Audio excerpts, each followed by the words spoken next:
안녕하십니까. 오늘 역사와 한류라는 제목으로 강연을 하게 된 이창후라고 합니다. 반갑습니다. 예, 강연 들어오신 분들이 좀 별로 많지가 않아서 다행입니다.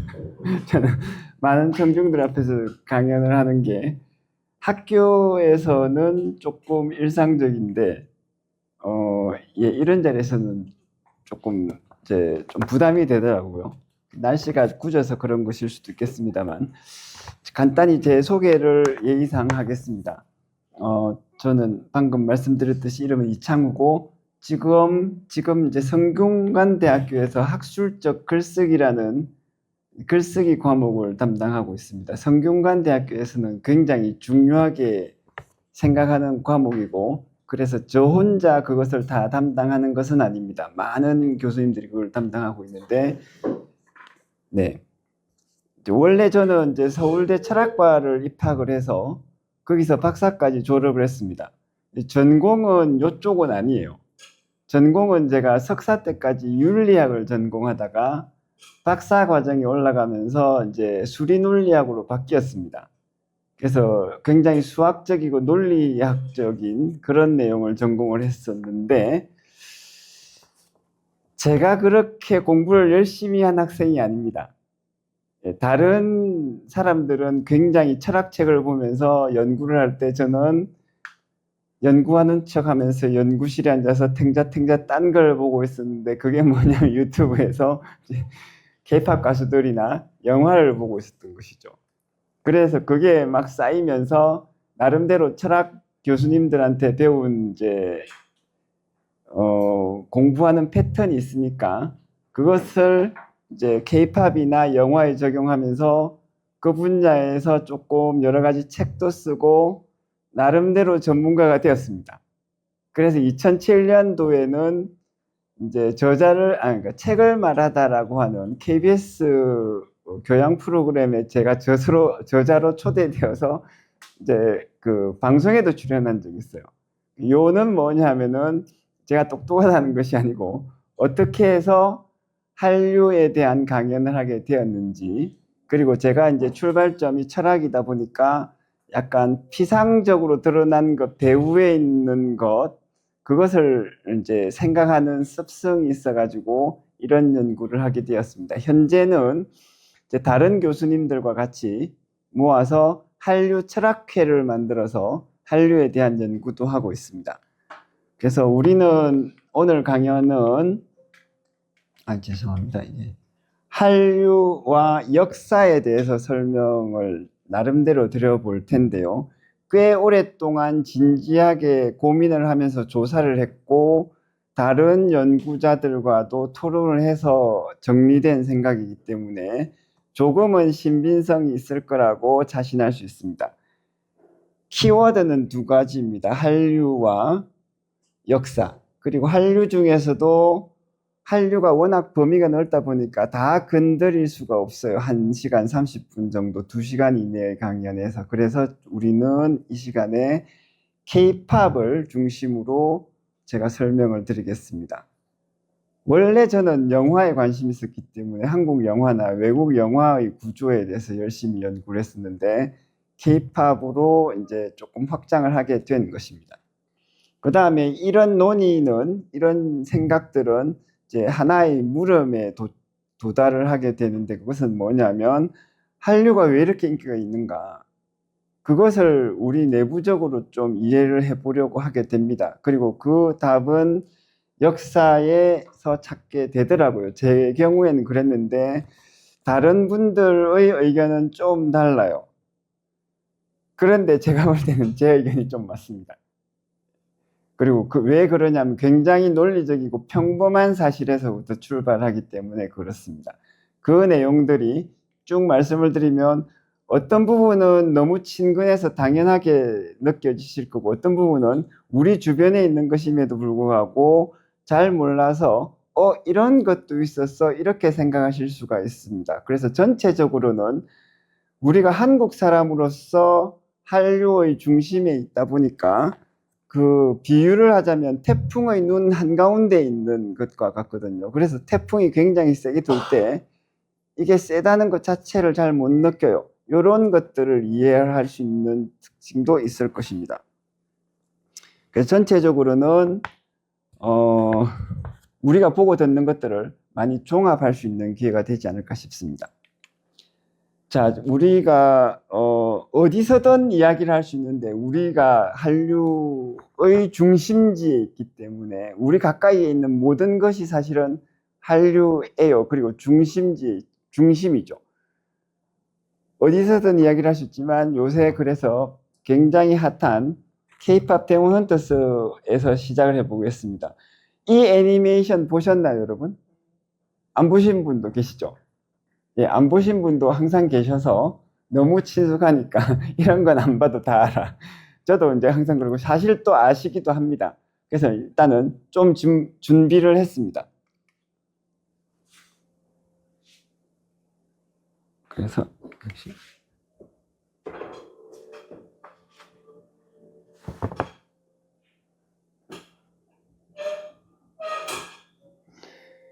이게 우리나라 회사가 아니라 외국 회사에서 만들어졌다는 것 중요하죠.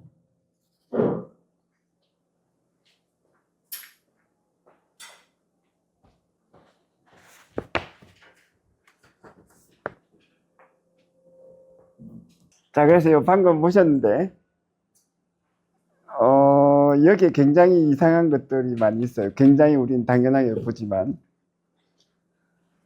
오늘 이제 제가 외국 학생들 대상으로 해가지고 이제 강의를 하는데 한국 문화를 가지고 강의를 하거든요.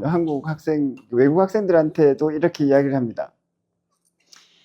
외국 학생들은 이거를 굉장히 평범하게 받아들일 거예요. 그리고 받아들일 만하죠. 왜냐하면 이상하게 받아들일 수 있는 부분도 있고, 그게 뭐냐면 여기 이 사람들이 주인공들이 뭘 먹었냐면 영화에 나와서 김밥, 떡볶이, 새우깡, 컵라면을 먹었어요. 자, 제가 영화를 만들면서 주인공이 최고의 K-pop 스타들이다. 영화를 만든다면 이 K-pop 스타들이 뭘 먹는 걸 보여줄 것 같습니까? 영화에서. 절대로 컵라면 아니에요, 여러분. 절대로 김밥도 아닙니다. 스파게티, 피자, 아니면 스테이크, 아니면 최소한 비빔밥, 고급 음식을 보여주죠. 그런데 여기서는 김밥, 새우깡, 떡볶이는 안 나왔고, 예, 굉장히 평범하고 한국에서 조금 별로 비싸지 않은 저렴한 음식들이 나왔어요. 이게 우리한테는 평범하고 그렇지만 잘 생각해 보면 이질적입니다. 그리고 외국인한테는, 전 세계인한테는 이것이 굉장히 특이해요. 아, 한국의 K-pop 가수들이 뭘 먹는다? 자기들이 흔히 먹는 것은 햄버거, 피자, 스파게티, 라자냐 이런 것들이겠지만 흔히 먹지 않는 한국의 음식들을 먹는 것이죠. 그래서 모든 부분에서 독특하고 인상적이기 때문에 이 K-pop 데몬 헌터스가 유명하고 인기가 있는 것입니다. 물론 그것만이 중요한 것은 아니죠. 그러니까 헐리우드 자본과 기술력으로 만들어진 것이기 때문에 헐리우드 애니메이션이 가지고 있는 굉장히 기술적으로 뛰어난 부분들이 있어요. 사건 진행이 굉장히 빠르고, 그 다음에 그 빠른 속에서도 정확하게 이야기해서 꼭 이제 그 시청자들이 필요로 하는 것을 하나씩 순서대로 말했습니다. K-pop 데몬 헌트릭스라는 K-pop 걸그룹이 등장하고 각자의 인원을 소개하고 이 사람들 개성을 소개했어요. 이런 것들은 자세하게 설명하면 재미가 있지만 어렵긴 합니다. 어쨌든 한국 문화의 관점에서는 이런 것들이 이제 잘 모르고 보면 별게 아닌데 알고 보면 특이한 것입니다. 그래서 K-pop 데몬 헌터스에서는 3가지 키워드를 찾을 수가 있습니다. 이것이 왜 인기가 있는지, 그리고 이제 어떤 면에서 우리가 그것을 보면은 이제 그 인기를 이해할 수 있는지. 하나는 케이팝이죠. 케이팝 데몬 헌터스란 제목에도 나와 있듯이 케이팝을 빠뜨릴 수가 없습니다. 그래서 영화의 배경이나 세계관 자체가 케이팝 스타를 배경으로 하고 케이팝 콘서트를 배경으로 해요. 그런데 방금 말씀드렸듯이 케이팝은 이제 케이팝이 인기라는 것을 바탕으로 해서 만들어졌어요. 10년 전에 누군가가 나타나서 10년 후에 일본이나 미국 회사에서 케이팝을 중심으로 하는 히어로물을 만들 거야 라고 이야기를 하면 아무도 안 믿었을 겁니다, 여러분.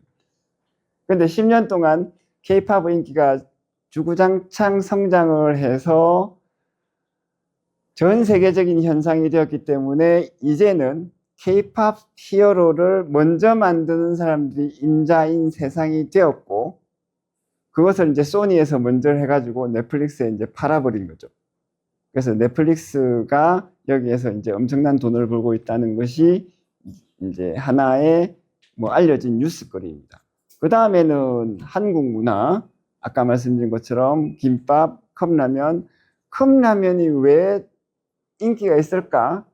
우리나라에서는 이해를 할 수 없습니다. 왜? 제일 가난한 사람들이 먹는 음식과 비슷하거든요. 아니면 어릴 때 너무 많이 먹어서 좀 넉넉해지면 컵라면은 어릴 때 추억을 회상하기 위해서 한 번씩 먹지, 진짜 먹고 싶을 때는 뭐 아웃백 같은 데 가서 스테이크를 먹거나 하다못해 최소한 짜장면이나 뭐 스파게티 이런 걸 먹을 것 같아요. 자, 그래서 이 세 가지 이 키워드가 케이팝 데몬 헌터스에 있고, 여기에서 중심에 있는 한류를 우리는 이제 관심을 가지고 살펴보겠습니다. 그래서 한류의 핵심은 이제 케이팝이죠. 저는 어릴 때 케이팝 별로 안 좋아했었어요. 관심 자체가 별로 없었습니다. 제가 대단히 공부를 열심히 하는 학생이 아니라고 처음에 말씀드렸는데, 그래도 전공이 철학이고 하다 보니까 관심 있는 철학과 수학책 같은 걸 보다가 케이팝 같은 거, 그때 처음에 나타난 게 뭐냐면 소녀시대, 원더걸스 이런 걸 보고 있으면 그건 시간 낭비라고 생각했어요. 물론 아까 말씀드렸듯이 그런 시간 낭비라고 생각하면서 제가 열심히 공부를 했느냐? 결코 그런 건 아닙니다. 대신에 미국 드라마 이런 거 24시 뭐 프리즌 브레이크, 그때 한 20년 전에 그런 거 열심히 쳐다보고 있었습니다. 공부를 안 하는 저조차도 케이팝 같은 거는 별로 관심이 없었는데, 나중에 말씀드리겠습니다만 이제 영상을 같이 보실 거예요. 왜 관심이 있었냐면, 첫째, 저희 딸이 BTS를 너무너무 좋아했어요, 어릴 때. 그래도 저는 이제 저희 딸이 좋아하는 것이 제가 좋아하는 것은 아니었습니다. 그게 관심이 없었는데, 어느 날 유튜브에서 BTS 뮤직비디오를 하나 봤죠. 그리고 생각이 확 바뀌었어요. 예, 그 이야기는 조금 이따가 다시 하겠습니다. 그래서 어쨌든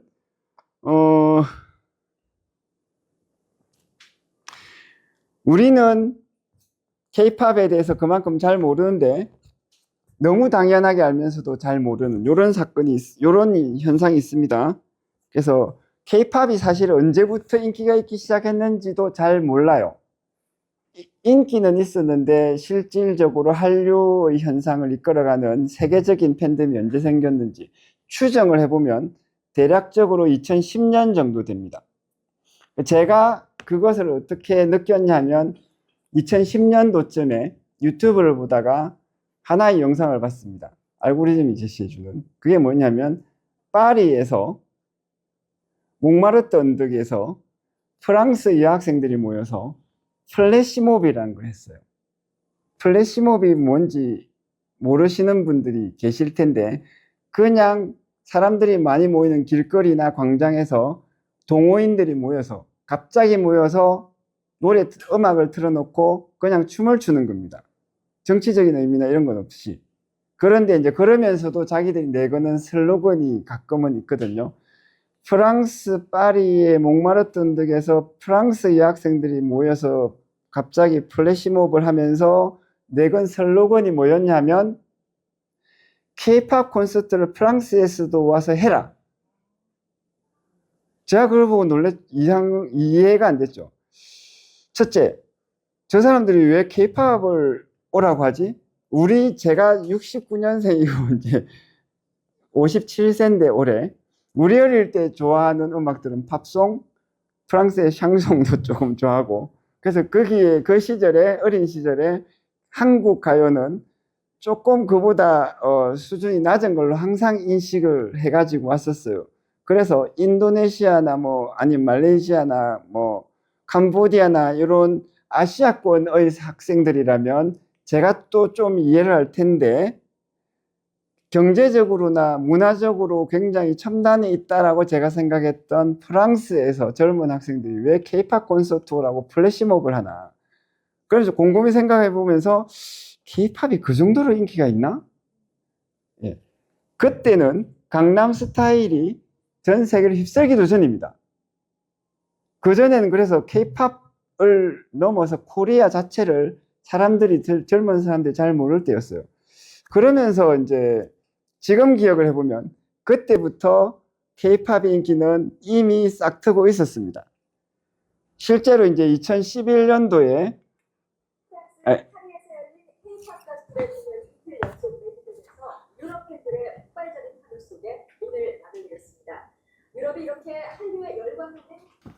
이것이 2011년도의 뉴스인데 그 시절을 다 겪고 오신 이제 아주 젊은 분들도 계시지만 그 시절에 20대 이상이었던 분들이 분명히 뉴스를 보셨을 거예요. 저도 아마 봤을 겁니다. 그런데 기억을 못하죠. 왜 기억을 못할까요? 뭐 뉴스에서는 항상 우리나라의 우호적인 것들을 소개하고 저게 얼마나 영향력이 있을지 과대 포장되어 있을 거야. 저는 그렇게 생각했었어요. 그리고 뭐 오늘날과 같은 사건을 기대를 하지 못했죠. 그러다가 2012년에 강남 스타일이 등장을 했습니다. 그래서 싸이가 유튜브 최단 시간 최대 조회수 20억 뷰를 달성하면서 난리가 났었는데 저 때도 이것의 의미를 잘 몰랐습니다. 전문가들은 이것을 대단하게 이야기를 했는데 그 의미를 몰랐어요. 이것은 왜냐하면 2012년도까지는 유튜브가 가지고 있는 영향력 자체를 우리가 감지를 못하고 있었습니다. 어느 시대였냐 하면 주요 방송국의 MBC, KBS, SBS 뉴스를 유튜브에서 볼 수가 없었어요. 왜냐하면 유튜브와 방송국 누가 기싸움을 했을 때 방송국에서 절대 밀리지 않는다고 생각했거든요. 우리 뉴스는 유튜브에서 보지 말고 방송국 홈페이지에 와서 봐. 그래서 안 내놓은 시기였는데 결국엔 유튜브가 이겼고 그래서 지금부터 대략 한 10년 전 최소 7, 8년 전부터 우리나라의 모든 방송사들이 앞다투어서 유튜브에 자기 프로그램들 다 올립니다.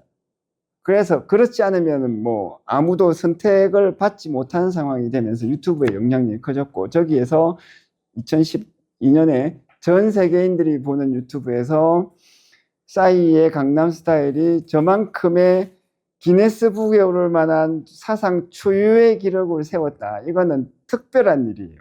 그리고 우리는 저 시기에 전 세계뿐만 아니라 전국 안에서 사실 전 세계를 우선적으로 말하는 게 좀 우스운데 전국에서 항상 강남 스타일을 받고 항상 춤추는 사람이 있고 해서 이것이 이제 의미를 잘 모릅니다. 의미라는 건 중요성이죠. 그래서 한국 사람, 저 같은 경우에는 그렇게 생각했습니다. 내가 한국 사람이고 한국에 있다 보니까 강남 스타일을 이렇게 대단하게 치는구나. 그리고 내 주변에 항상 강남 스타일을 틀고 있구나. 왜냐하면 한국 카페, 한국 방송이니까. 아마도 미국이나 유럽이나 하다못해 아프리카에 가면 모르는 사람들이 많겠지. 찻잔 속에 돌풍처럼 보일지는 모르겠으라고 생각했어요. 그런데 저것이 의미하는 바는 정말 전 세계에서 강남 스타일에 다 미쳐있던 시기라는 걸 보여줍니다. 그래도 이때 여전히 지금 사람들은 K-팝 전문가들의 몇몇 전문가들은 강남 스타일과 지금 뭐 BTS를 위주로 한 이후에 현재까지의 K-팝 돌풍과 연결성을 좀 약하게 봐요.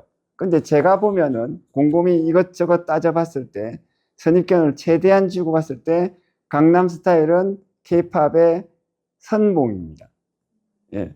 물론 강남스타일 이전부터 슈퍼주니어 아까 나온 거 뭐 원더걸스 카라 해가지고 이제 K-팝의 인기를 쌓아나간 그룹들이 있고 강남스타일 혼자서 K-팝을 이끌었다고 할 수는 없어요. 그런데 강남스타일이 나온 저 문화적 맥락 그리고 그 팝 시장의 한국 팝 시장의 토대 요것이 강남스타일을 만드는 것이죠. 그러다가 이제 2017년에 마침내 BTS가 빌보드의 초대를 받습니다. 지금 말씀드리는 것은 아까 말씀드린 것처럼 우리 주변에서 우리가 단편적으로 기억하는 너무나 당연하게 자연스럽게 겪었던 것을 하나의 흐름으로 깨어보는 것이에요. 2017년에 BTS가 전 세계의 팬덤을 확인하면서 빌보드에서 공연을 했지만 2013년에 데뷔를 했죠. 그리고 그동안에 4년 동안 엄청난 팬덤을 쌓아갔습니다. 그때 이제 저 BTS 소속사인 빅히트사는 엄청난 이제 그 쏟아붓는 돈은 많은데 투자금은 금방금방 회수가 안 돼가지고 굉장히 금전적으로 고생을 많이 했다고 그래요. 그리고 이제 저도 우연히 2017년 말에 BTS가 빌보드에 초대됐지만 그 전에 우연히 전 이건 굉장히 개인적인 이야기입니다. 2017년 여름에 이 영상을 봤어요. 이 영상이 뭐냐면 BTS의 Not Today라는 뮤직비디오입니다. 이 영상을 어떻게 봤냐면 2017년 여름에 유럽의 어느 나라에서 태권도 팀이 이제 태권도를 배우러 왔습니다. 저한테. 저는 이제 태권도 연구를 했거든요. 왜 태권도 연구를 했냐면 한국에서 연구를 하면서 이것저것 공부를 할 때 아쉬운 게 하나 있었어요. 그게 뭐냐면 뭘 대학원에 가서 석사 박사로 깊이 연구를 하려고 하면 원서를 봐야 되는데 이 원서가 전부 영어로 많이 되어 있고 가끔가다 저희 철학이니까 독일어, 프랑스어로 되어 있거든요. 그래서 혼자 생각해 본 것이 그거였죠. 우리나라의 문화가 발전해서 언어 분야는 외국에서도 석사 박사 과정에 있는 사람이 특정한 한 분야를 연구를 할 때 한국어로 된 원서를 읽어야 될 정도로 우리나라 문화를 언어 전문 분야로 발전시킬 수 있는 것이 없을까? 저때 봤을 때는 태권도가 제일 유망했어요.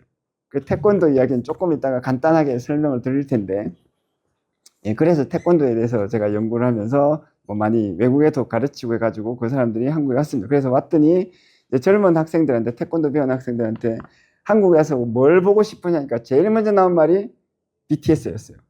제가 BTS는 관심은 있었지만 알지는 못하고 콘서트 가격이 얼마나 되는지도 모르고 콘서트까지 데려갈 수도 없고 해가지고 그냥 유튜브를 틀어줬습니다. 근데 거기서 이제 학생들이 깍깍 소리를 지르면서 앉고 저도 그때 우연히 자세히 같이 봤습니다.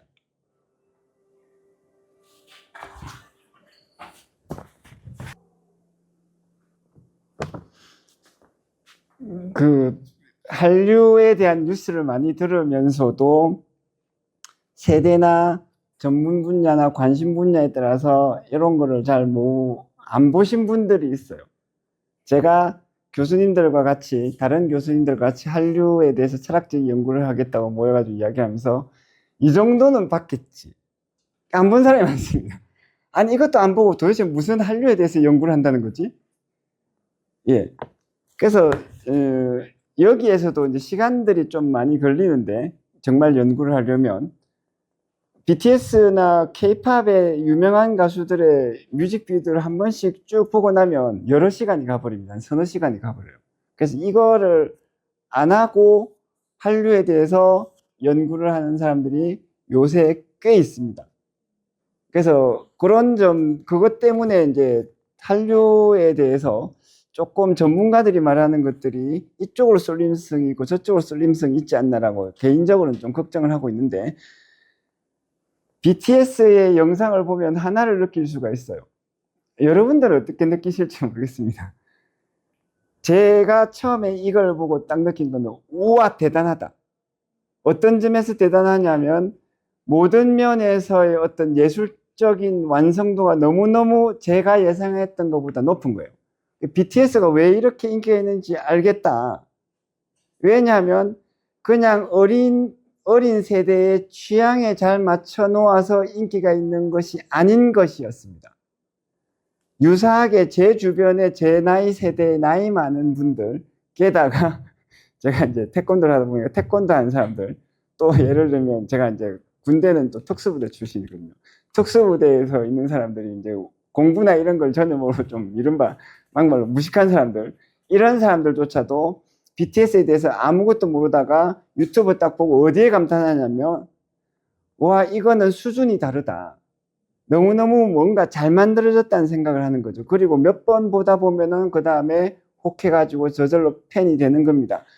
이것에 대해서 자세하게 말할 것이 상당히 많은데, 일단은 한류 내지는 K-팝의 영향력은 부분적으로는 여기서 나와요. 그리고 그래서 BTS의 인기가 2017년에 하늘 높은 줄 모르고 치솟을 때, 예, 어느 정도로 인기가 있었는지는 팬들은 다 아시겠습니다만 2017년, 2018년, 2019년 이때쯤에는 미국의 제일 유명한 헐리우드 스타들보다도 더 많은 팬덤을 확보했지 않나라는 의혹이 들 정도로 팬덤이 강했습니다. 인기가 너무너무 높았죠. 그래서 미국의 유명한 슈퍼스타들이 다 BTS와 같이 사진을 찍고 싶어 할 정도였어요. 이게 국내 방송사들이 그렇게 뉴스에서 비춰주는 것으로 의심을 하고 제가 일일이 확인해 봤는데 그거는 진짜였습니다. 그러면서 또 많은 사람들이 걱정을 하기 시작했죠. BTS 이후에 K-팝은 어떻게 될 것인가.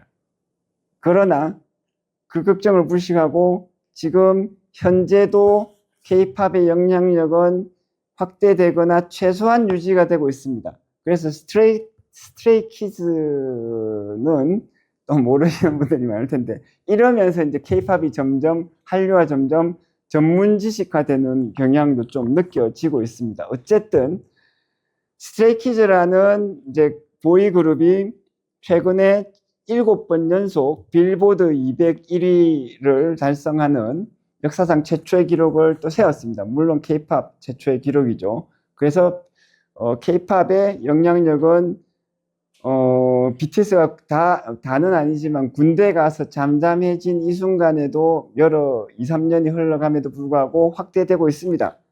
자, 그러다 보니까 부작용도 나타나죠. 여러 가지 부작용이 있을 수 있는데 제가 심각하게 생각한 부작용은 이겁니다. XG라는 그룹이 있어요. 여러분들은 또 잘 모르실 텐데 저도 이제 인터넷에서 온라인에서 보다가 이런 그룹에 대한 논란이 많아서 조사를 해봤습니다. 일단은 영상을 보시겠습니다.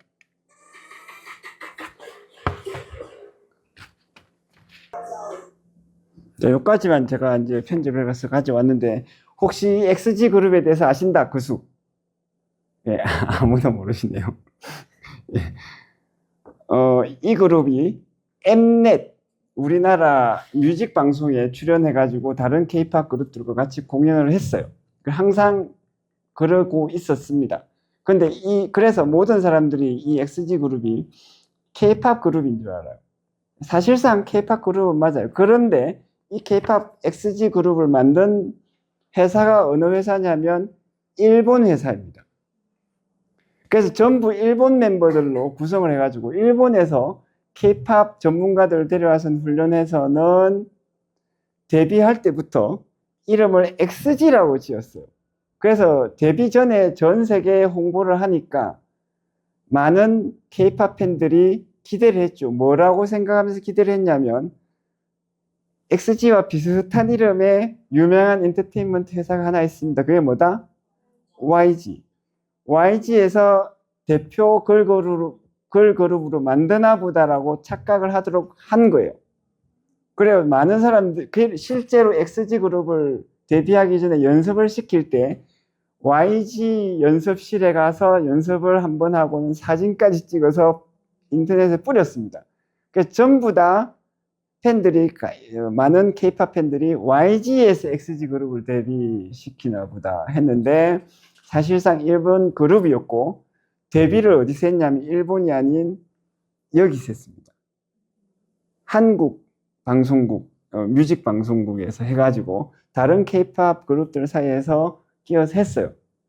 그래서 요까지는 제가 볼 때 문제가 아닙니다. 왜냐하면 K-팝이 워낙 성장하니까 다른 나라 가수들도 한국에 와서 연습해가지고 한국 가수인 것처럼 행세를 하는구나. 그럴 수도 있죠. 그런데 문제는 그 다음이죠. XG 그룹을 만든 회사에서 총수가, 그리고 XG 그룹 멤버들도 마찬가지, 자기들은 K-팝이 아니다. 이렇게 생각해요. 공식적으로 말을 하는 겁니다. 그러면서 그럼 J-팝이냐? J-팝 조금 이따가 보실 거예요. J-팝하고 너무 다르거든요. J-팝은 일본 팝은 아이돌 그룹도 많고 하지만 이미 실패를 했습니다. 그래서 국내에서 K-팝 그룹이 데뷔를 하면 조금만 연습해가지고 바로 일본 시장으로 갑니다. 그래서 K-팝 그룹들이 일본에서도 더욱 인기를 얻고 돈을 썰어 담아가지고 오는 상황이에요. 그게 오랫동안 이어져 온 현상입니다. 대략 10년 이상은 돼요. 그래서 여기에서 이 그룹도 일본 사람이 일본 회사를 만들어서 키운 일본판 K-팝 그룹임이 사실상 틀림없는데 자기들은 J-팝이라고 말하고 싶은 거죠. 그런데 J-팝이라고 하면 너무 설득력이 없으니까 뭐라고 하냐면 공식적으로 X-팝이라고 새로운 이름을 만들었습니다. 그리고 그 팀이 요거 하나밖에 없어요. 제가 볼 때 이것은 K-팝 포맷을 도둑질하는 것이다. 이건 누가 봐도 그런 것이죠. 그리고 그와 유사하게 사실은 BTS가 워낙 인기가 있다 보니까 일본에서는 BTS와 경쟁하기 위해서 7인조 보이그룹도 만들었습니다. 이름 곧 탄도소년단, 방탄소년단 너무 비슷하죠. 열심히 만들어가지고 한국의 K-팝 훈련을 시키는 스태프들을 다 이제 일본 시장은 돈이 있으니까 불러가지고 훈련을 시켜가지고 데뷔를 시켰는데 인기는 너무너무 없죠. 인기 너무너무 없었습니다. 참고적으로 우리나라에서 가수들이 일본 시장에 제일 먼저 진출하는데 글로벌로 인기가 있기 전에 유튜브를 타고 인기가 있기 전부터 우리나라 가수들은 일본에는 항상 진출을 했었습니다. 그래서 예를 들어서 방탄소년단이 17년, 18년도 이때 전 세계적으로 인기가 있으니까 해외 팬들이 방탄소년단한테 영어로 된 노래도 만들어주세요. 요구를 했었어요. 그래서 머뭇머뭇 하는 사이에 헐리우드에서 인기 있는 어떤 가수가 방탄소년단을 옹호를 변호를 했습니다. 방탄소년단은 한국 가수이기 때문에 한국어로 노래를 부르는 것이 여전히 적절하다. 영어로 꼭 노래를 안 불러도 된다라고 변호까지 해줬습니다. 그래서 참 고마웠죠. 근데 요새는 이제 너무 인기가 늘어났고 해서 어쨌든 팬 서비스 차원에서 영어 노래도 부르고 있습니다. 그런데 그 사건이 있기 전 옛날부터 방탄소년단은 일본어판 노래는 있었어요.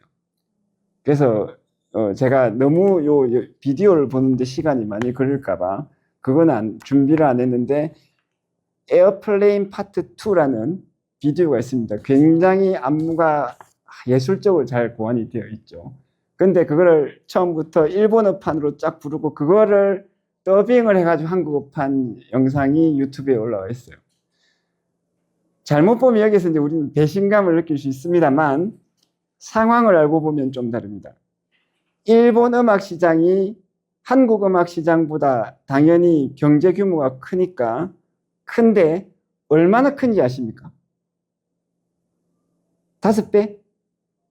10배? 일본이 한때 미국 다음으로 중국이 성장하기 전에 한때 미국 다음으로 세계 최고의 2번째 가는 경제 대국이었거든요. 그러니까 우리나라보다 음악 시장이 큰 건 사실인데 얼마나 클까? 20배? 관련 전문가들 얘기를 들으면 우리나라보다 50배 크대요. 50배. 그러니까 가수가 데뷔를 해서 우리나라에 열심히 해가지고 동일한 이제 음악과 춤으로 데뷔를 해서 1억을 벌어들일 것 같으면 그거 그대로 일본판으로 조금만 수정을 하면 일본에 가서 1억이 아니라 5억도 아니고 50억을 벌어들이는 겁니다. 제가 그 말 듣고 모든 것이 용서가 되더라고요. 내가 회사 사장이거나 내가 가수라도 1억에서 5억? 그 정도면 또 자존심이 있지. 50억이 되면 생각이 달라지죠. 예, 단위가 다르니까. 예, 그런 상황이니까 일본 시장은 엄청난 규모가 있고 그 자본력으로 일본의 가수들이 80년대, 90년대까지는 꽤 괜찮았어요. 문화 개방하기 전까지. 그래서 그때 김대중 정권 때 한일 문화 개방을 한다고 했을 때 많은 사람들이 반대를 했었거든요. 우리나라 문화가 일본 문화에 잠식이 될 것이다. 근데 이제 반대의 사건이 일어났죠.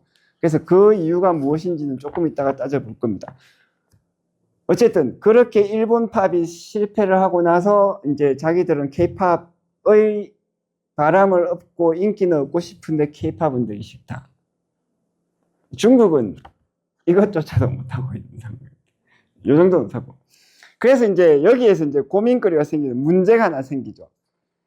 무엇이 K-팝이고 무엇이 K-팝이 아닌가 여기에 대해서 기준을 세우고 정의를 내려야 된다. 이게 인기가 없고 돈이 되는 작업은 아니지만 그렇지 않으면 요와 같은 사태는 언제든지 일어날 수 있다. 그래서 이제 저희가 철학자들이 모여가지고 이제 K-팝이 도대체 뭐냐에 대해서 연구를 했는데 제 결론은 이겁니다. 예. K-팝이란 뭐냐면 노래와 춤이 일체화된 대중예술이에요. K-팝은 K-팝이 요거라면 K-팝의 양면이 하나는 노래고 하나는 춤인 거죠. 동전의 양면처럼. 당연해 보이지 않습니까? 이게 뭐 대단하다고. 그런데 춤과 노래가 이렇게 완벽하게 일체화된 장르는 없어요. 그래서 제가 지난 학기에 외국인 학생들 데리고 이 이야기를 했더니 몇몇 학생들이 열심히 헐리우드 가수들 중에서 춤을 K-팝만큼 노래 부를 때 똑같이 처음부터 끝까지 계속 춤을 추면서 부르는 가수들 있다라고 생각하고 찾아보더군요. 없습니다. 단 하나의 예외 사례가 있는데 마이클 잭슨이 춤을 추면서 처음부터 끝까지 춤을 추면서 노래를 불러요. 그런데 마이클 잭슨은 그런데 그게 헐리우드 팝, 미국 팝 시장의 일반성은 아니죠. 그 딱 하나의 사례는 예외 사례로 볼 수 있습니다. 그런데 우리나라 K-팝 가수들은 처음부터 끝까지 춤을 추고 대체로 어떠냐면 노래를 부르기 전부터 춤을 춰서 노래가 다 끝나고 나서까지 춤을 춥니다. 그래서 너무너무 춤추는 게 힘들죠. 방탄소년단 춤은 이제 저도 이제 운동을 뭐 좀 가르치다 보니까 운동에 대해 감이 있어서 춤은 못 추지만 또 보다 보면은 야, 저거는 운동선수들만큼 운동이 힘들다. 저 춤을 추면서 노래를 부르다니. 어마어마한 체력인데 딱 그 생각이 들어요. 그런데 이제 다른 K-팝 가수들도 점점 방탄소년단만큼 춤들이 점점 더 세집니다. 힘들어지죠. 경쟁도 치열해지고. 근데 K-팝만 그렇고 K-팝이 인기가 있으니까 외국의 여러 프로듀스들, 대중 가수들을 키우는 프로듀스들도 K-팝과 유사한 방식으로 그룹을 많이 만들었습니다. 제일 유명한 사람이 그 브리튼스 갓 탤런트라는 오디션 프로그램을 보면 사이먼이라는 세계적으로 유명한 프로듀서가 나오는데 그 사람이 그렇게 말했어요. 지금은 자기가 마음에 들지 않지만 K-팝의 시대다. 그래서 우리도 K-팝에 맞먹는 영국 팝을 만들겠다. UK-팝 해가지고 멤버들을 끌어모아서 팀을 만들었습니다. 그 영상도 있는데 제가 너무 많이 시간을 걸려서 제가 아쉽게 다른 걸 좀 봐야 될 게 좀 있어요. 충격적인 것들이 조금 있습니다. K-팝을 이해를 하기 위해서. 그래서 만들었는데 K-팝만큼 춤을 추지를 않아요. 노래가 더 중심입니다. 그리고 어떻게 보면 자연스럽죠. 왜냐하면 가수가 노래보다 춤을 우선시하다니. 근데 케이팝만 그래요. 그래서 지금 JYP를 만든 박진영 회장이 이제 정부 관료로 발탁이 될 만큼, 문화체육부에서 관료로 발탁될 만큼 이제 성장을 했는데, 거기서 오디션을 봐서 K-팝 멤버들을 뽑을 때 4가지 순서대로 테스트를 합니다. 첫 번째가 뭐냐면 댄스, 두 번째가 노래, 세 번째가 인성, 네 번째가 스타성이라고 해서 좀 뭐랄까 연예인으로서 뭔가 개인적인 매력을 가지고 있는지 요거를 테스트를 합니다. 그걸 가지고 이제 전 세계적인 해외에서 활동할, 그리고 또 일본에서 활동할 K-팝 그룹도 그렇게 선발을 하더라고요. 그거 다 유튜브에서 전 과정을 볼 수 있습니다. 자, 그래서 K-팝의 특징이 노래보다는 춤에 있고 최소한 굉장히 대등하다는 것은 여러 가지로 확인할 수 있어요. 그리고 그것이 K-팝이 아닌 팀에서는 발견할 수 없는 특징입니다. 이것은 너무나 평범해 보여서 중요해 보이지 않겠지만 사실은 K-팝에 대해서 말하는 누구도 지금까지는 이 이야기를 한 적이 없어요. 왜냐하면 너무 단순해 보이나 봐요. 근데 굉장히 특이하죠. 여기에서 특별한 일들이 생깁니다. 노래와 춤이 완벽하게 일체를 하다 보면 문제가 뭐냐면, 나쁜 문제는 아니고요, 춤으로 노래를 대신할 수 있어요. 춤으로 노래를 대신하니까 젊은 분들은 다 아시겠지만 저같이 좀 40대 50대 이상 되신 분들은 또 좀 모르는 세계가 있는데, 그게 뭐냐면 새로운 K-팝 문화들이 생겨납니다. 그 중에 하나가 랜덤 댄스 플레이, 또 다른 것은 커버 댄스 팀이에요. 처음 들어보신다 거수, 처음 들어보시는 분 혹시 거수, 랜덤 댄스 플레이 혹시 아십니까? 예, 젊으신 분들은 다 아시는데, 제가 다른 교수님들하고 연구하면서 K-팝에서 랜덤 댄스 플레이가 자주 나와요 하니까 그게 뭔지 몰라요. 커버 댄스도 뭔지 모릅니다. 그래서 이제 일단은 간단하게 보시겠어요? 이게 랜덤 댄스 플레이죠.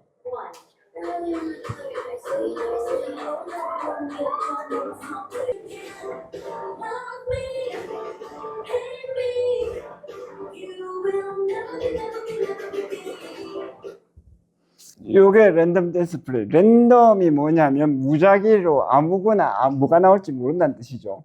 그래서 무작위로 K-팝 노래가 딱 나오면 사람들이 그 주변에 몰려있던 사람들이 저 노래 내가 알아 하면은 들어가서 춤을 추는 겁니다. 이렇게 한 1분 정도. 그 다음에 또 다른 노래가 계속 나오는데, 여기가 어디냐면 벨기에예요. 예. 그리고 이 랜덤 댄스 플레이 영상을 유튜브에 들어가시면 전 세계 어느 나라, 어느 유명 도시에서 다 발견할 수 있습니다. 그리고 사람들이 지금 약간 좀 적은 편인데, 좀 뭐 큰 아르헨티나나 미국이나 프랑스나 이런데, 독일이나 러시아 가면은 사람들이 어마어마하게 모여가 춤을 춰요. 근데 춤을 추는 모습들을 보면 다른 사람들이 모르는 노래를 자기가 알아서 딱 나와서 춤을 출 때 표정들을 보면 대단히 자부심을 느끼면서 춤을 추고 있습니다. 그게 이제 K-팝이 가지고 있는 어떤 영향력의 한 부분이 아닐까 생각을 해요. K-팝을 내가 잘 알고 거기에서 댄스를 추는 것이 남들보다는 내가 잘났어. 그리고 그래서 제가 이제 한 20년 전에는 외국에 제가 누가 유학을 간다고 하면, 아니면 어학연수를 간다고 하면 제가 추천을 이렇게 했었어요.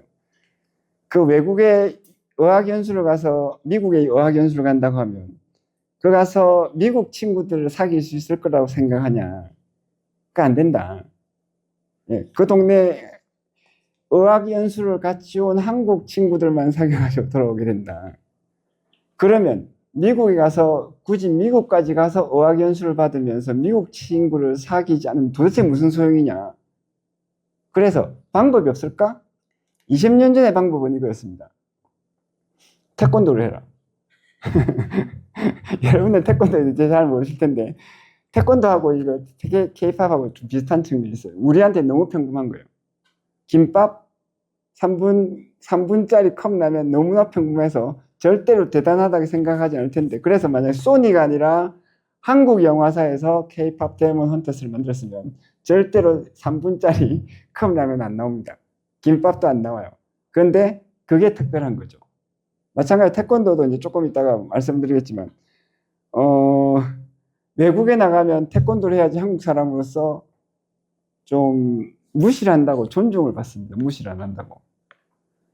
지금은 달라졌죠. 여전히 태권도도 인기가 있지만 K-pop 댄스를 잘하면은 젊은 사람들 사이에서 인기를 반드시 얻을 수가 있는 시대가 됐습니다. 외국의 모든 젊은이들이 K-팝을 좋아하는 것은 아니에요. 하지만 10명 있으면 3, 4명은 반드시 K-팝 좋아하는 사람들이 있고, 그 친구들은 반드시 K-팝 댄스를 잘하는 데다가 Where are you from? 어디서 왔니? 한국에서 왔을 때면은 본토에서 온 거죠. 내가 영어를 배우고 싶은데 어디서 왔니? 미국에서 왔어. 본토 영어 발음을 가지고 있는 친구를 사귀고 싶을 거 아닙니까? K-팝도 마찬가지예요. 그래서 여러분들이 혹시나 자녀분들이 있는데 나중에 외국에 유학도 가고 싶어 한다. 그러면 어릴 때부터 K-팝 댄스를 좀 가르쳐 놓으시면 진짜 괜찮습니다. 제가 외국 사람들을 직접 만나서 확인하는 거예요. 이제 추측이나 남의 말을 듣는 것이 아니고. 그래서 K-팝 랜덤 댄스 플레이가 가능한데, 이것은 다른 팝에 대해서는 불가능해요. 팝송, 미국 팝송들이 좋은 노래가 많지만 랜덤 댄스 플레이 안 합니다. 왜 안 하겠어요? 예, 노래가 나오는데 추면은 출 게 없어요. 예, 예전에 아주 유행했던 유명한 팝송에 대한 댄스가 하나 있는데, 그게 뭐냐면 뭐 마카리나 이런 거죠.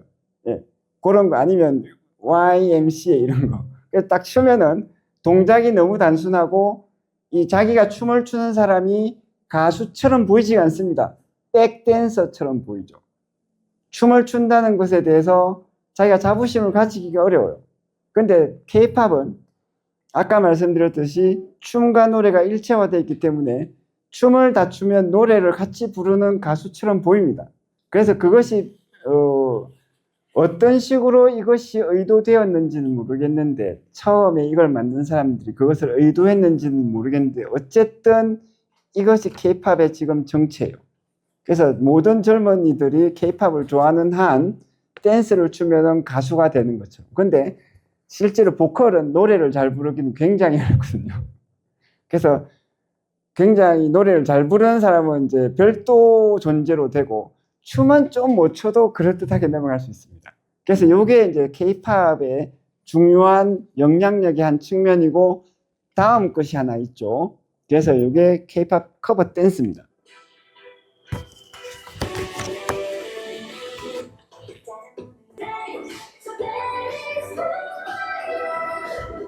여기까지 보시겠습니다. 이게 어느 그룹의 무슨 노래인지 아시는 분이 많으실 텐데 모르시는 분들 많을 거예요.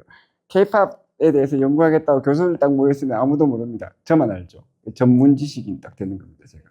진짜예요, 이거는. 반점 농담인데 사실이기도 합니다. 교수들이 뭐 이런 거 알겠어요? 이 아이브 팀 알아? 모릅니다. K-팝에 대해서, 한류에 대해서 연구하는 사람들이 그걸 모르면은 무식하다는 소리도 있겠죠. 그래서 자, 요것도 보면은 특이한 점이 있습니다. 그냥 넘겨짚을 수 있는 점이, 모든 것이 전문화되어 있어요.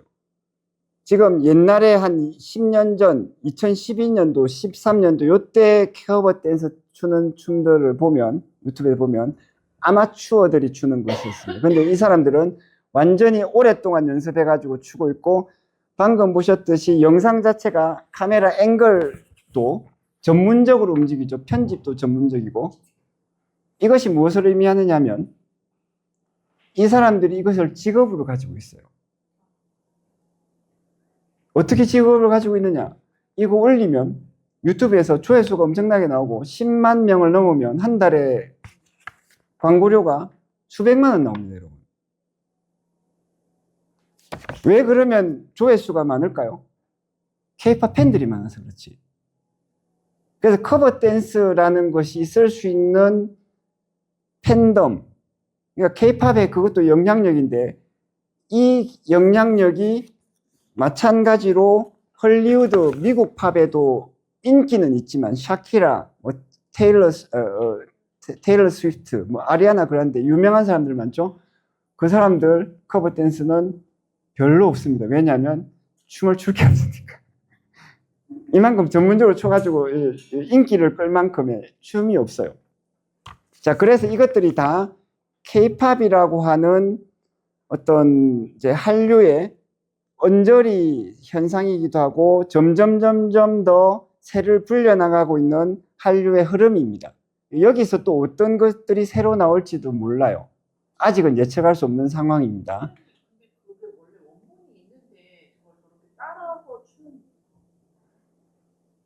아주 좋은 질문이신데 사람들이 뭔가를 좋아하면 이유가 없습니다.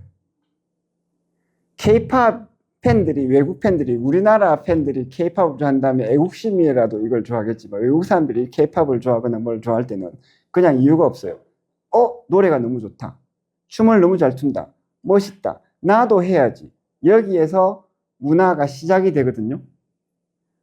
그래서 여기에서 이제 조금 있다가 제가 그 문제를 덜 추어낼 겁니다.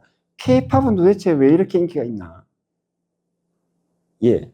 그래서 이제 어쨌든 케이팝의 토대는 근면성 씨, 이제 케이팝 인기가 있는 이유는 뭐 여러 가지로 이제 진지하게 따져볼 수 있겠습니다만, 케이팝은 다른 나라 대중예술에서 따라할 수 없는 한국적 문화의 토대를 가지고 있어요. 첫 번째는 근면성실한 한국의 문화죠.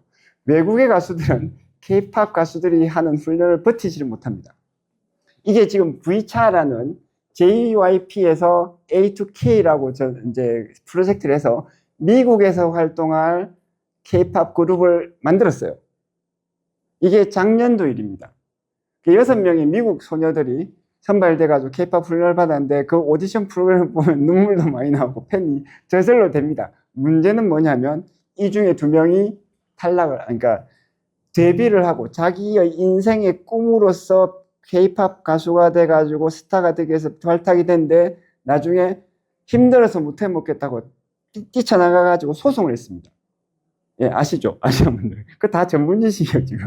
그래서 이 이제 KG라고 미국 여자아이가 그랬고, 또 케일리라고 한국계 거의 초등학교 수준의 어린 아이가 굉장히 열심히 해가지고 발탁이 된데, 약간의 너무 힘들어가지고, 뭐, 약간, 뭐, 안 좋은 이야기도 있고, 뭐, 등등 그랬습니다. 그래서 지금은 2명이 빠져나가고 4명이 남았어요.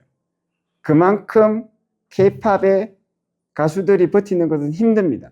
그런데 왜 케이팝 가수들은 버티냐? 한국 사람들이 아니고 조금 힘들어요. 한국 문화에서.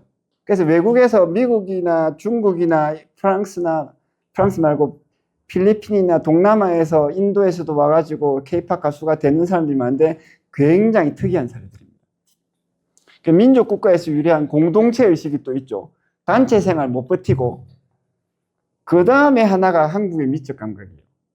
요거를 사람들이 잘 이야기를 안 하는데 이거는 여러 가지로 봤을 때 객관적인 사실입니다.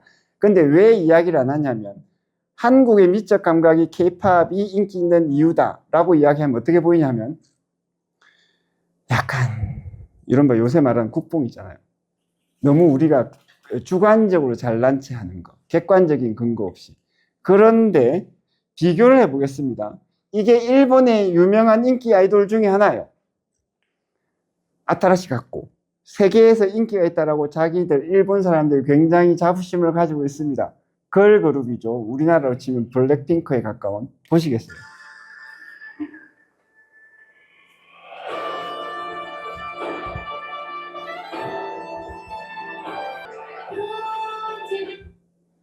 야, 이거 다 가지고 오지 않았는데 보시니까 어때요?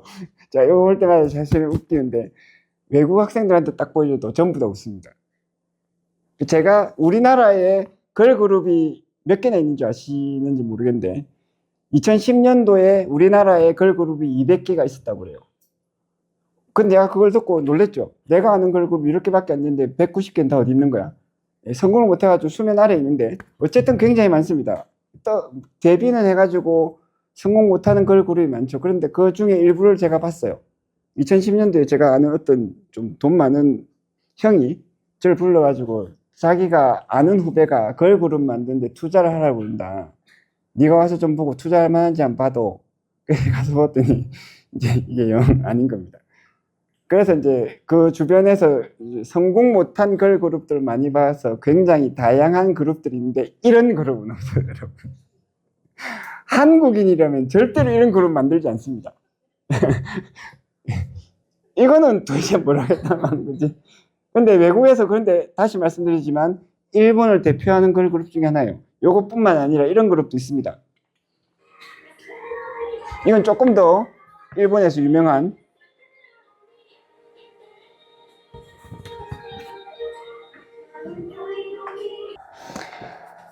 우리나라에서 실패한 여러 그룹들도 요 수준도 아닙니다.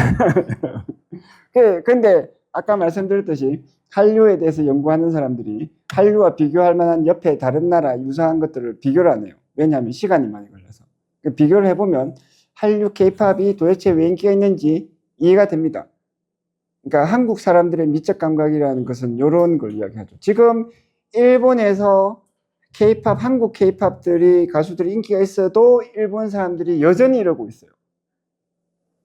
아까 보신 아타라시 갖고 4명이서 막 춤추는 거, 그 지금 현재 진행형입니다. 이해가 좀 안 되죠? 예, 그래서 미적 감각 자체가 조금 다른데 한국인의 미적 감각에 대해서 조금 알아보면 먼저 한류는 그래서 케이팝이 처음은 아니죠. 그래서 아까 말씀드린 것처럼 우리한테 너무 친숙해서 우리가 만약에 한류가 해외에서 케이팝이 이렇게 인기가 있다란 말 안 들었으면 케이팝이 다른 나라 팝보다 별로 인기가 있을 만큼 좀 더 어딘가에 뛰어난 점이 있지 않을까라고 생각을 안 하실 거예요. 그런데 이게 조금 처음은 아닙니다. 아까 말씀드린 것처럼 역사를 보면 6.25 이후에 우리나라 경제 건설이 되면서 70년대에는 해외 태권도 사범 나가가지고요. 태권도를 가르치면서 그 제자들이 전부 다 한국어로 자기 이름 그 도복에다 새기고 국기에 대한 경례를 하고 있는데 지금도 하고 있어요. 그래서 저도 이제 올겨울에도 다시 이제 코로나 풀리고 돈도 좀 해가지고 해외 태권도 가르치러 나갈 계획인데 전 유럽에 제가 아는 사람들 많이 있습니다. 근데 미국에도 많고 아르헨티나, 남미에도 많고 그래서 거기에서 태권도를 한다고 하면은 한국 사람들은 좀 특별한 존재로 보이고 그 사람들이 한국 문화에 대해서 원래 관심이 많았어요. 한글, 한국식, 음식 다 관심이 있었는데 지금처럼 이제 네트워크가 발전을 안 하다 보니까 많이 알려지진 않았습니다. 그러다가 2000년대에 겨울연가가 폭발을 했죠. 근데 이 겨울연가는 아시다시피 일본과 중국 중심으로 해가지고 아시아에 조금 한정된 점이 있고 그 다음에 그 사이에서는 여러분들 잘 아시다시피 1990년대에는 한류와 무관하게 홍콩 영화가 국내에서는 휩쓸었어요.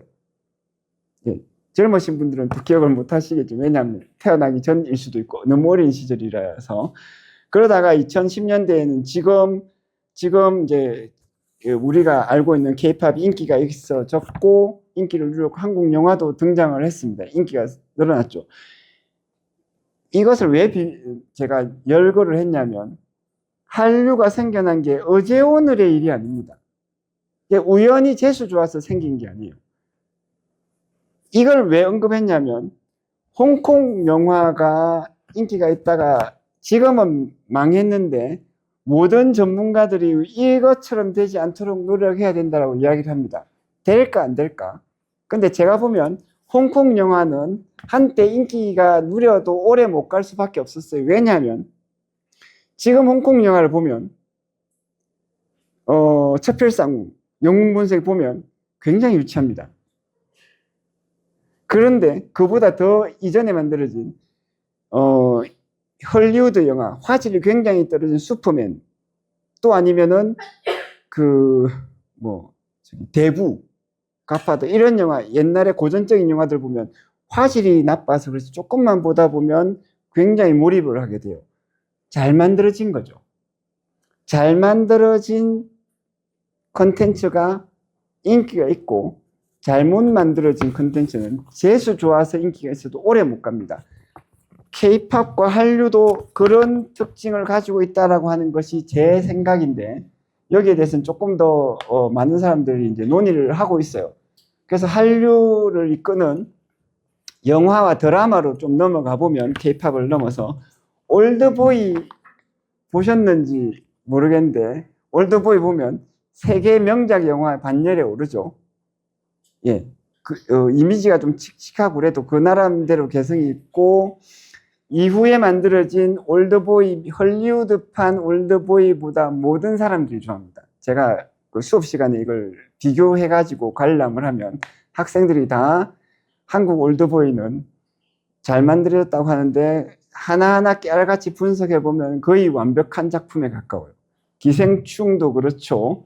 그리고 오징어 게임으로 가면서 이제 한국 문화에 많은 것들이 소개되기 시작하는데, 이 연출하는 부분들을 하나하나 씹어보면 중국이나 일본 연출가들과는 차이가 좀 있어요. 헐리우드에 좀 가까우면서도 좀 다른. 근데 그걸 딱 꼬집어서 이것이 한국적이야 라고 말하기에는 어려운 점이 있습니다. 그러니까 있는데 말하기 어려운 것이죠. 그래서 이런 점들이 있고, 어쨌든 전체적으로는 넷플릭스 등을 통해서 전 세계인이 보는 이 영화들이 그냥 우연히 한국적이기 때문에 재미있고 인기가 있을 거라고 생각하는 것은 별로 합리적이지 않습니다. 잘 만들어졌기 때문이에요. 한국적 미감이 좋은 것이죠. 그러면 한국적 미감은 제가 말씀드리는 것처럼 좋다고 하면 도대체 왜 좋을까? 일단은 정말 좋은지를 한번 여러 가지 생각해 보면, 한류의 확산은 유튜브를 타고 시작이 됐죠. 그리고 지금은 넷플릭스라는 채널을 통해서 전 세계에 뿌려지니까 만들어지는 것입니다. 여기에 대해서는 거의 이론이 없어요. 근데 궁금한 건 이거예요. 유튜브나 넷플릭스는 한국에만 적용이 되나? 다른 나라에서는 유튜브를 못 쓰나? 근데 왜 일본이나 중국이나, 일본 걸그룹, 중국 영화 저 보면은 돈 엄청나게 이제 투자를 해서 그래픽 기술들이 굉장히 뛰어나요. 그런데 재미는 없습니다. 국내에서도 인기가 없고 세계에서는 더욱 인기가 없죠. 그래서 유튜브나 넷플릭스 타령을 할 것이 아니고, 컨텐츠 자체의 경쟁력은 어디선가 어느 정도는 분명히 포션을 가지고 있습니다. 역할을 하고 있어요. 그럼 그것이 도대체 왜 생기느냐? 제가 생각해 볼 때는 그건 역사에서 나오는 겁니다. 자, 이제 일단은 우리나라 역사를 이해를 할 때 재밌는 걸 비교를 하나를 하기 위해서 제가 가져왔어요. 여러분들은 이런 성 아시죠? 이런 집과 이런 집 둘 중에서 산다고 하면 어디에 살아보고 싶으십니까? 그 왼쪽이죠. 저도 이제 이런 데 살아보고 싶었어요. 근데 진짜로 살아보면 생각이 다르실 거예요. 여기 엘리베이터가 없습니다. 중세시대 성이니까. 그럼 또 뭐가 없는 줄 아세요? 수세식 변기가 없어요. 그럼 그걸 다 어떻게 처리했을까? 그래서 옛날에 중세, 우리나라로 치면 조선시대 초 고려시대 때의 유럽에서 이런 성들이 생겨났는데, 왜 생겨났느냐 하면 동화를 멋있게 만들기 위해서 생겨난 게 아닙니다. 이 성은 우리나라처럼 이렇게 경복궁이나 안 짓고 저렇게 성을 지은 이유는 단 하나예요. 그거는 역사학자들이 다 공통적으로 말합니다. 저도 처음에 몰랐다가 책을 읽고 알게 됐습니다. 적을 막기 위해서죠. 그래서 이거 딱 들어가면 무엇이 제일 멋있어 보이냐면, 저 안에 들어가 있으면 천하무적이겠다. 문 닫고 있으면 천하무적이겠다. 그러면 생각해보면 우리나라에서는 왜 적과 싸울 필요가 없었을까? 지형, 유럽에도 사는 꽤 있어요. 미국이나 이런 데처럼 허허벌판이 아닙니다. 여기에서 이제 역사가 들어오는데, 이게 중세 시대의 성이거든요. 로마 시대에도 성이 없었습니다. 그래서 우리가 외국의 역사를 잘 모르는데, 저는 다른 거 연구하다가 중세와 로마 시대와 역사를 책을 굉장히 자세한 걸 좀 많이 읽어보다 보니까 알게 됐어요. 유럽은 중세 1000년 동안 완벽한 야만의 시대였습니다. 그래서 시대가 이래요. 우리나라는 고려왕조 500년, 조선왕조 500년이 내려오면서 우리가 그냥 아는 그런 역사인데, 서양사는 뭐냐면 로마가 망한 후에 중세 1000년 동안 야만의 시대였어요. 이 야만의 시대가 우리 역사 시간에 별로 생생하게 교육이 안 되는데 어떠냐면, 허벌판에 아무도 전부 도적대들밖에 없는 거죠. 그러면 누가 귀족이냐? 그 도적대들 중에서 싸움 잘하고 칼 잘 쓴 놈들이 모여가지고 내 말 들어라 해가지고 농민들 착취하기 시작하면 거기서부터 영주가 됩니다. 자, 이 영주들이 귀족이 돼가지고 어떻게 살느냐? 불안한 거죠. 다른 도적대들이 또 나를 공격하면 어떡하지? 그래서 그 사람들이 만든 것이 성입니다. 그래서 중세시대 때는 싸운다라고 하면, 전쟁을 한다고 하면 정말 오합지졸들의 판이었어요. 왜냐하면 전부 다 용병들이었거든요. 역사적으로 깡패들이 모여가지고 자기가 귀족임내 하다가 기독교, 그때 가톨릭 교회의 교황으로부터 뇌물 바치고, 그래 너 귀족을 인정해 줄게 하면 그때부터 진짜 귀족이 되면서, 그런데 딱 그거밖에 안 가지고 있는 거죠. 다른 나라, 다른 지역으로 자기 마을을 조금만 벗어나면 자기 편이 아무도 없는, 그리고 전부 다 모든 사람들이 이방인. 그래서 조금만 뭐 하면은 다 도둑질 해가는 시대. 조금만 칼 든 사람 있으면은 누구든지 길로 죽이고 옆으로 가면은 누구도 잡지 못하는 시대. 그게 중세 시대입니다. 그런 중세 시대라서 중세 1000년을 거치고 나면 문화가 남는 게 없어요.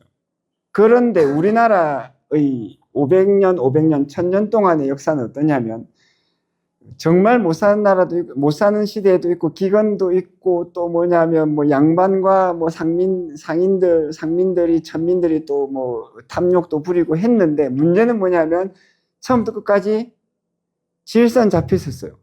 도적대가 별로 활동할 데가 없었습니다. 그래서 경복궁을 지어놓고 적군이 쳐들어오면은 저기 천리 밖에서부터 전쟁이 시작되는 것이지, 성벽을 지어놓고 여기 집 앞에서부터 전쟁이 시작되는 일이 없습니다.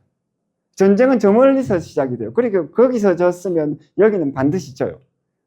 여기서 알 수 있는 것은 우리나라가 굉장히 오랫동안 안정된 경제적, 정치적 기반을 가지고 있었고, 이것은 생각보다 다른 나라에서 유례가 잘 없습니다. 안정이 되면 어떻게 되냐면 문화가 발전을 하죠. 그래서 영국 음식이 요런데, 피쉬앤칩스라고 해가지고 영국 대표적인 음식입니다. 요즘으로 치면은 생선튀김에 감자튀김이죠. 이거 외에는 영국의 대표 음식이 없습니다, 여러분. 왜 이 말을 하냐면, 영국이 어떤 나라다? 해가 지지 않는, 전 세계 열강의 최고봉이었거든요. 그렇게 경제와 군사력이 강했어도 음식이 위험 모양이다. 왜냐하면 열강시대 이전에 영국은 완전히 야만시대라서 먹고 사는 것과 질서가 워낙 안 좋았기 때문입니다. 그래서 문화가 발전 안 해요. 실제로 안 했어요. 그런데 서양에서 음식이 맛있기로 하면 두 나라인데, 프랑스하고 이탈리아. 이탈리아 음식은 왜 이러냐면, 천년 로마 제국의 문화가 있거든요. 중세 야만 시대 1000년을 건너뛰어도 이 문화가 안 사라져요. 그래서 이탈리아 음식은 전 유럽에서 인기가 있습니다. 프랑스도 비슷하지만. 우리나라 음식은 어떠냐면 이렇죠. 그 평민들이 먹는 음식, 전라도 밥상 이건데, 이거 외국 사람들이 보면 이해를 못하죠. 왜 저런 음식이 나올 수 있을까? 이거는 거짓말로 만들 수 있는 게 아니에요. 그냥 영화에 이렇게 나오면 모르겠는데, 전라도 지방에 가면 조금만 돈 내면 대단히 고급 음식이 아니라 보통의 음식점에서 이 정도 식사가 나온다. 이거는 정치적으로 만들 수 있는 것도 아니고 단기간에 경제력을 쏟아붓는다고 나오는 게 아닙니다. 몇백 년 이상의, 최소 몇백 년 이상의 문화적인 잠재력이 있어야 나오는 것이죠. 그래서 우리나라가 뭐 일제강점기 지나면서 망하고 해도 그 문화는 어디 안 간 거예요. 다른 나라와 비교해보면 특히 그렇습니다. 그래서 정리를 하자면, 한류의 성공은 이제 많은 사람들이 여러 가지로 분석을 하는데 대체로 두 가지 원인인 것 같아요. 1차적으로는 한류라는 성공을 위해서는 그 노래면 노래, 춤이면 춤, 영화면 영화가 좋아야 되고 잘 만들어져야 되는데 이것이 어디서 오냐면 자유로움에서 옵니다. 그래서 민주화가 1차적인 원인이라고 하는 데 있어서 많은 사람들이 동감을 해요. 그런데 또 많은 사람들이 빠뜨리는 건 딱 여기까지만 이야기를 합니다. 민주화는 언제 가능하냐면 좀 먹고 살만해야지 민주화가 됩니다. 배가 고프면요. 그냥 남의 말 듣고 돈 주는 사람 말 듣지 민주주의, 자유 같은 데 관심이 없어요. 문화는 절대로 발전할 수가 없습니다. 그래서 아까 영국이 돈이 한때 많았고 최근에 많았고 200년 동안 많았죠. 전 세계 최고의 강국이었습니다. 군사력도 전 세계를 지배할 만. 그래도 안 되는 건 안 됩니다. 문화는 그렇게 생기는 게 아니에요.